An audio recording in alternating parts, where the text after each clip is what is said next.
Olá, gente, a paz do Senhor. Graças a Deus por esse estudo que está iniciando hoje sobre o livro de Atos dos Apóstolos. Eu tenho certeza que será um estudo muito proveitoso para as nossas vidas e que o Senhor falará conosco e iremos adquirir muito conhecimento. E que até o final do último capítulo o Senhor tem muitas coisas para fazer em nossas vidas. Eu fiquei com o primeiro capítulo de Atos e eu não quero ler o capítulo inteiro para não ficar muito cansativo. Eu vou ler apenas alguns versículos. E também eu só quero ler quando eu for explicando. Aí eu vou ler o versículo 4, versículo 5 e explicando e os outros versículos e explicando. Atos foi escrito por Lucas. E Lucas, quando escreveu o seu evangelho, ele escreveu no livro toda a história de Jesus aqui na terra. Todos os milagres, a crucificação, as maravilhas de Jesus. E quando escreveu o livro de Atos, ele vem mostrar a história da igreja, a história dos apóstolos após receberem o revestimento de poder do Espírito Santo. Tudo que o Espírito Santo fez naquela época através dos apóstolos, porque tinham recebido o revestimento de poder do Espírito Santo. Todos os milagres, tudo o que foi feito. No capítulo 1, nós vemos que Jesus estava reunido com os apóstolos e no versículo 4, Jesus pede para os apóstolos não se ausentarem de Jerusalém até que eles viessem receber o revestimento de poder do Espírito Santo, a promessa que foi feita. Então Jesus diz: olha, eu não quero que vocês saiam de Jerusalém até que vocês sejam revestidos pelo poder do Espírito Santo. No versículo 5 diz: pois João batizou com água, mas vós sereis batizados com o Espírito Santo dentro de poucos dias.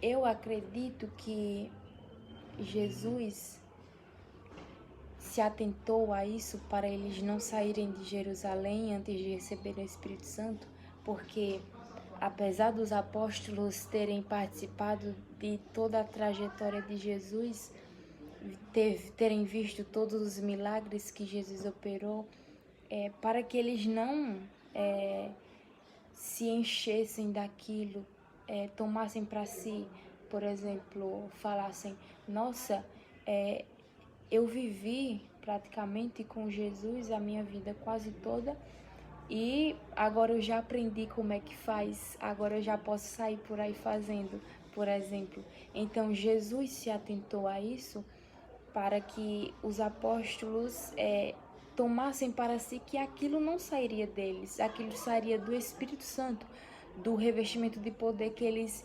receberiam do Espírito Santo. Então, esse foi um ponto que eu achei muito interessante. No versículo 6, 7 e 8, diz assim: aqueles que se haviam reunidos perguntaram-lhe: Senhor, restaurarás tu neste tempo o reino de Israel? Ele lhes disse: não vos importa saber os tempos ou as épocas que o Pai determinou pelo seu próprio poder. No entanto, recebereis poder ao descer sobre vós o Espírito Santo e sereis minhas testemunhas, tanto em Jerusalém como em toda a Judéia e Samaria e até os confins da terra. Aqui a gente vê que os apóstolos estavam preocupados em que tempo o Senhor restauraria o reino de Israel. E Jesus já corta eles dizendo que não era para eles se preocuparem com aquilo, porque aquilo não tinha a ver com o que eles realmente poderiam resolver. E no versículo 8 ele diz: no entanto, recebereis poder ao descer sobre vós o Espírito Santo, e sereis minhas testemunhas em Jerusalém, como em toda a Judéia e Samaria e até os confins da terra. E Jesus estava cortando eles mais uma vez, dizendo: não se preocupem em que tempo o Senhor restaurará o reino de Israel. Se preocupem em receber o revestimento de poder do Espírito Santo, porque a partir daí vocês levarão o meu evangelho até os confins da terra. Se preocupem com o que realmente vocês poderão passar através disso. Isso eu achei bem interessante também. No versículo 11, no versículo 10 e no versículo 11, diz bem assim: e estando eles com os olhos fixos no céu, enquanto ele subia, de repente, junto deles se puseram 2 homens vestidos de branco, os quais lhe disseram: varões galileus, por que estáis olhando para o céu? Este Jesus, que dentre vós foi elevado ao céu, há de vir, assim como para o céu o vesti. Aqui é o momento em que eles veem a subida de Jesus aos céus. E eles ficam, imagino que eles ficam olhando, maravilhados, vendo Jesus subir. E talvez batam um desespero neles no interior, por perceberem Jesus está indo, uma preocupação. Tudo que eu passei aqui na terra foi vendo Jesus trabalhar e agora ele está subindo. Então a Bíblia nos diz que 2 homens vestidos de branco se apresentam para eles e diz: varões galileus, por que está olhando para o céu? Este Jesus que dentre vós foi elevado aos céus há de vir, assim como para os céus vestir. Então Deus, ele sabe de todas as coisas. Ele mandou aqueles homens, aqueles anjos para os apóstolos para dizer: não se preocupem, não se preocupem, porque o Jesus que vocês viveram aqui na terra, o Jesus que vocês viram fazer maravilhas e milagres, irá voltar para buscar vocês. Se preocupem em levar o meu evangelho a todas as nações. Se preocupem em fazer milagres, em operar milagres, porque o Espírito Santo estará sobre vocês. E isso eu acho uma maravilha, porque muitas das vezes nós podemos nos pegar olhando para o nada, pensando em muitas coisas, se preocupando bastante com muitas coisas, mas aí é onde o Espírito Santo clama dentro da gente, dizendo: Jesus voltará para nos levar para um lugar melhor. Isso me conforta de uma forma tão gloriosa, porque ele veio à terra, voltou para o céu, mas deixou a promessa que voltará. Assim como ele deixou a promessa que derramaria o Espírito Santo, o poder do Espírito Santo, ele deixou a promessa que vai voltar. Então, isso é muito glorioso, isso eu achei muito lindo. E o versículo 14: todos esses perseveraram juntos em oração e súplicas com as mulheres, com Maria, mãe de Jesus, e com seus irmãos.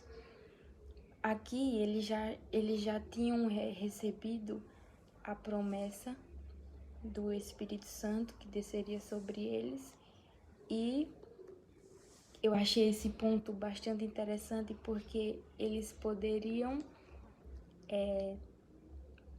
achar que por já terem recebido a promessa, eles ficassem, a promessa virá, e ficarem de cara para cima, esperando a promessa vir. Mas a Bíblia nos diz que eles se atentaram em se reunirem em oração, buscando a promessa.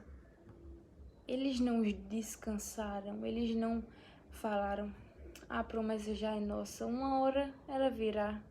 Não importa o que faremos ou que deixemos de fazer, a promessa virá de todo jeito.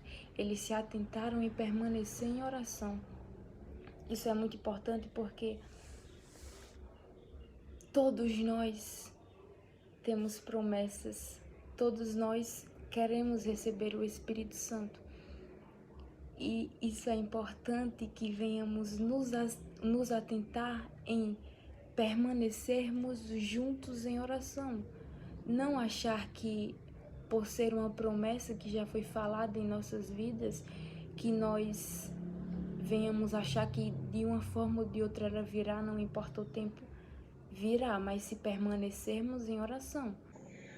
E para finalizar, os últimos versículos, que são 24, 25 e 26, diz assim: Então oraram dizendo, Tu, Senhor, conhecedor dos corações de todos, mostra qual destes dois escolhestes, para que tome parte neste ministério e apostolado, de que Judas se desviou para ir ao seu próprio lugar.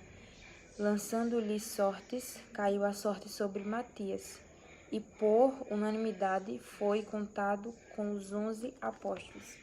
Aqui o ponto que eu achei muito interessante, que eu não sabia, que no Antigo Testamento eles tomavam decisões e acreditavam que era a vontade do Senhor através de sorteios.